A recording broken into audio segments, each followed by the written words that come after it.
Magandang araw po. Meron po tayong gagawin ngayon para sa CR namin. Masyadong marurupok na po ang mga materyales na binibenta ngayon kaya tayo na lang ang gagawa. First time pa po natin gagawin ito kaya wala po tayong idea kung magiging successful ba o masasayang lang ang pagod natin. Kaya samahan niyo po ako at tignan natin kung ano ang magiging resulta.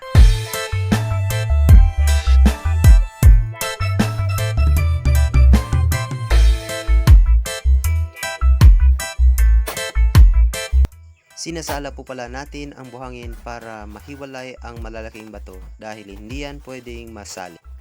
Kaya kung di talaga pwede, huwag mo nang ipilit.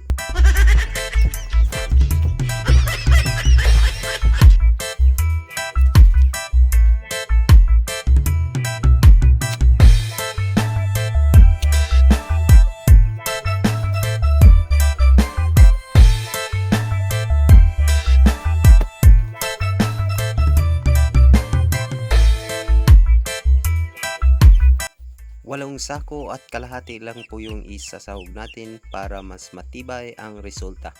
Pero grabe, nakakapagod pala.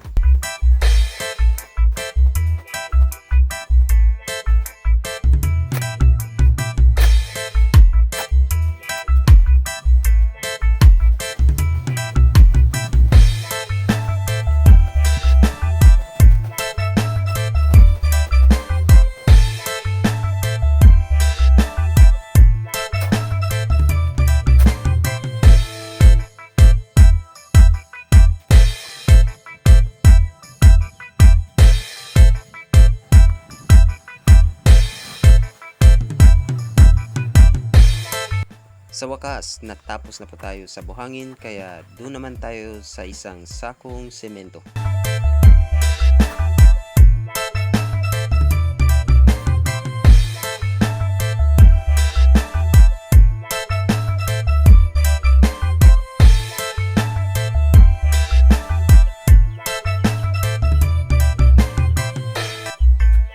Sunod naman ay hahaluin naman natin.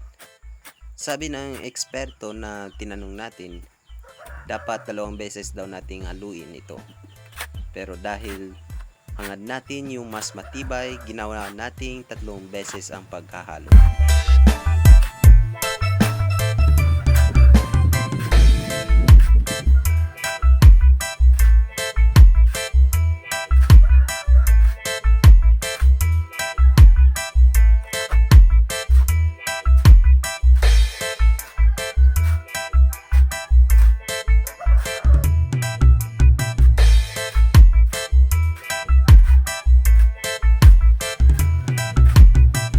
Sa mga oras na yan ay nakaramdam na po tayo ng pagod at ngalay ng likod.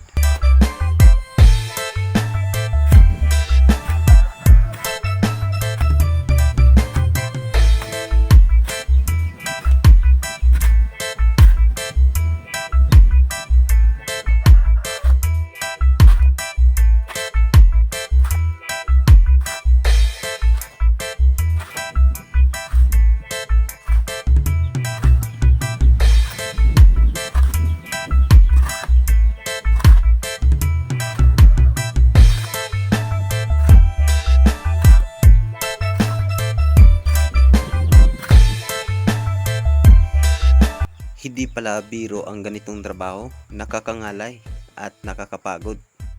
Kaya shoutout po sa mga kapwa natin Pinoy na ganito ang trabaho. Pinipilit nilang maging malakas para sa kanilang pamilya. Saludo po ako sa inyo.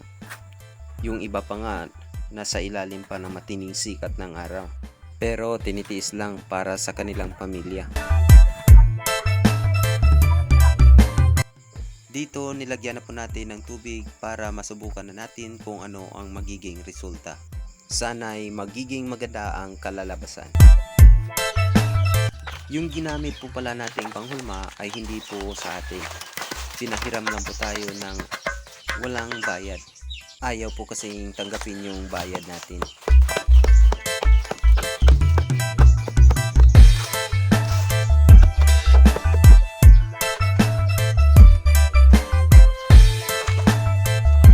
Okay, nandito na po tayo sa unang subok. Oops, paglagay pa lang parang may mali na.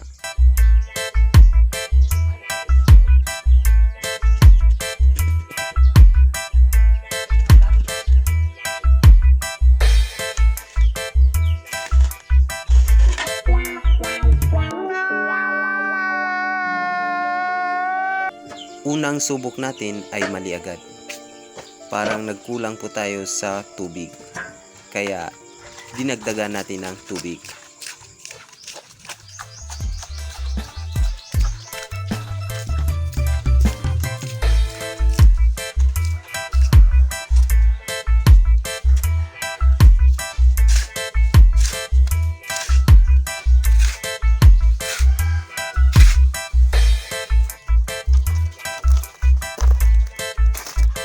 Para po sa inyong kaalaman, pangatlong subok ko na po ito.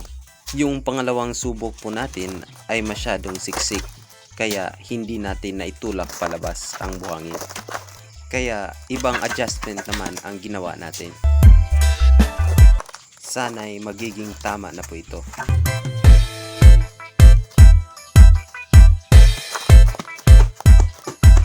Tumigil ka na dyan.